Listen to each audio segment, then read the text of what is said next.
আসসালামু আলাইকুম viewers, welcome back to my channel. আজ আমি আপনাদের আইসক্রিম তৈরির রেসিপিটি করে দেখাবো। চলুন দেখে নেওয়া যাক।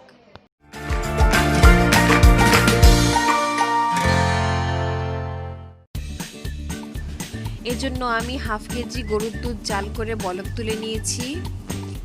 আপনারা চাইলে গুঁড়ো দুধ দিয়েও তৈরি করতে পারেন, তবে এক্ষেত্রে ফুল ক্রিম গুঁড়ো দুধ ব্যবহার করতে হবে।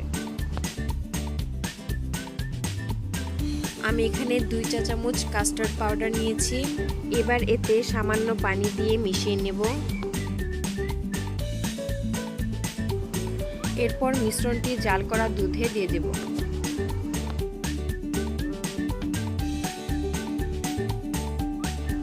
এ পর্যায়ে ভালোভাবে নাড়াচাড়া করে নিতে হবে।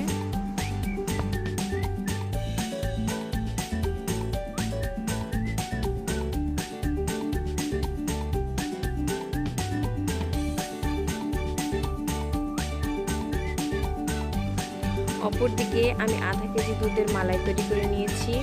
এবার এই মালাই জাল করা দুধে দিয়ে দেব।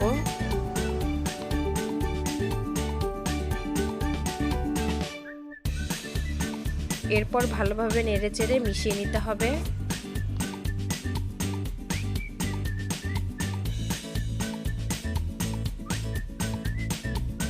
এরপর এতে অ্যাড করে দেব আধা টিন কনডেন্স মিল্ক।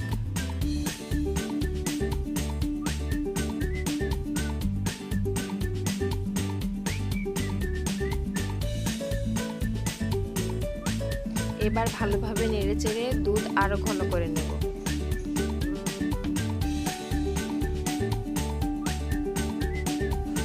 দুধ ঘন হয়ে গিয়েছে, অর্থাৎ আমার আইসক্রিমের মিশ্রণটি তৈরি হয়ে গিয়েছে। এবার আমি এই আইসক্রিমের মিশ্রণটি ঠান্ডা করে একটি আইসক্রিম বক্সে ঢেলে নেব। এক্ষেত্রে আমি আইসক্রিম বক্সটি 1 ঘন্টা ফ্রিজে রেখে ঠান্ডা করে নিয়েছিলাম। এরপর বক্সের মুখ লাগিয়ে ডিপ ফ্রিজে রেখে দেব প্রায় 3 ঘন্টার মতো।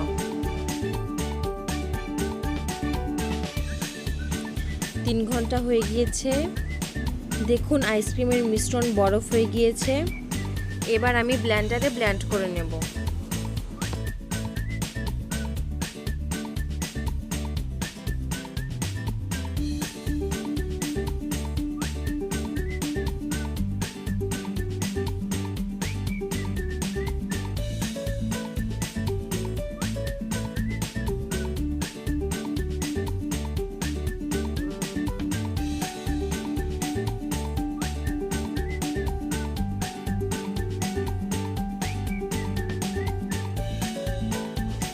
ব্লেন্ড করা হয়ে গিয়েছে।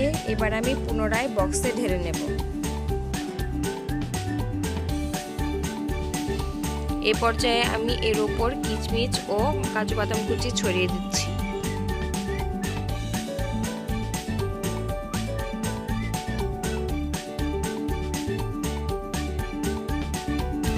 এবার বক্সের মুখ লাগিয়ে ডিপ ফ্রিজে রেখে দেব 4-5 ঘন্টার জন্য।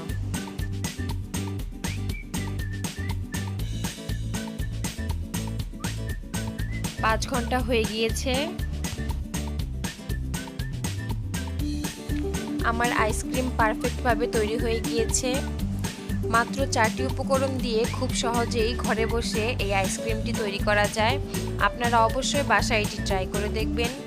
ভালো লাগলে কমেন্ট বক্সে জানাবেন আর লাইক, শেয়ার, সাবস্ক্রাইব করবেন। আল্লাহ হাফেজ।